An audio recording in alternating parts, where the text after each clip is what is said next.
Canada is already on the front line of outsourced cyber warfare.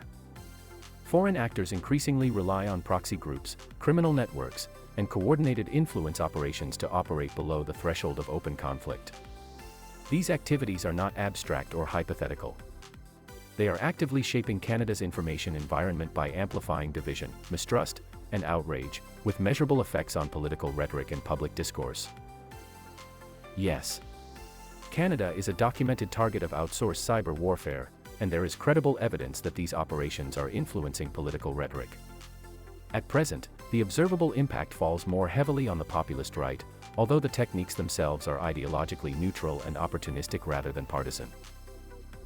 Outsourced cyber warfare relies on intermediaries rather than uniformed state actors.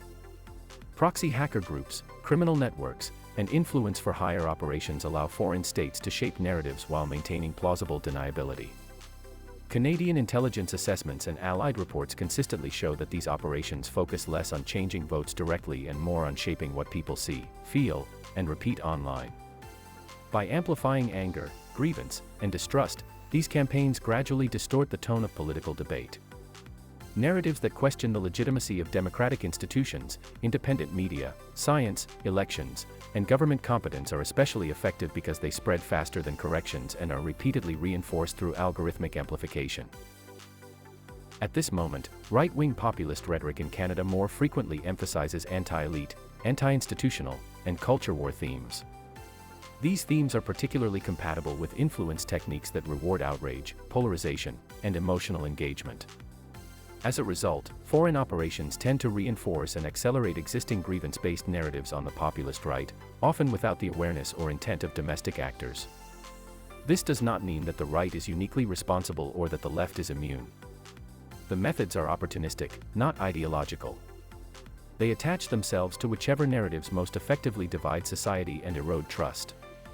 In the current Canadian context, those narratives are more prevalent on the populist right. Political leaders can reduce the impact of outsourced cyber warfare by refusing to fall into amplification traps and by avoiding the repetition of false or inflammatory claims. Grounding public messaging in verifiable facts, citing primary sources, and correcting errors transparently lowers vulnerability to manipulation.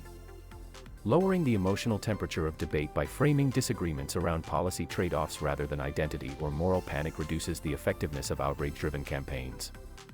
Coordination with Elections Canada, the communications security establishment, and platform integrity teams is essential when coordinated inauthentic behavior is suspected. Strong digital hygiene, including account security and phishing awareness, limits operational exposure. Pre-bunking manipulation tactics by warning audiences in advance helps inoculate the public. Above all, consistently affirming democratic processes, independent media, and evidence-based decision-making denies influence operations their core objective, the erosion of trust.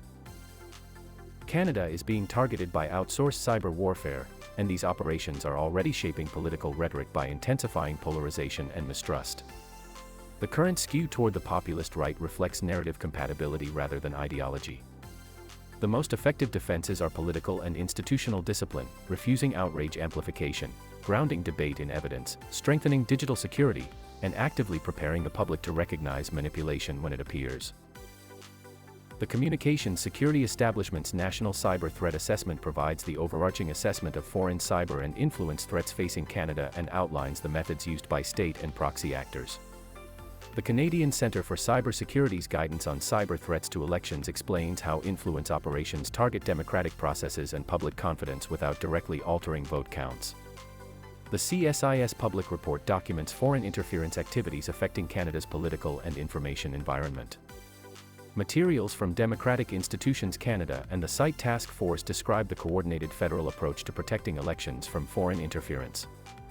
Elections Canada's resources clarify how foreign influence operates and how Canadians can recognize it.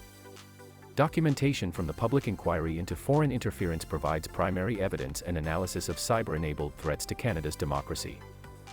Viewers can pause here to view the full citations and follow links to the source material. For more fact-based content about Canadian politics, democratic health, economic trends, and rhetorical analysis, the Facts for Canadians platforms offer ongoing resources and educational material. These outlets aim to strengthen public understanding, improve media literacy, and support evidence-based democratic engagement.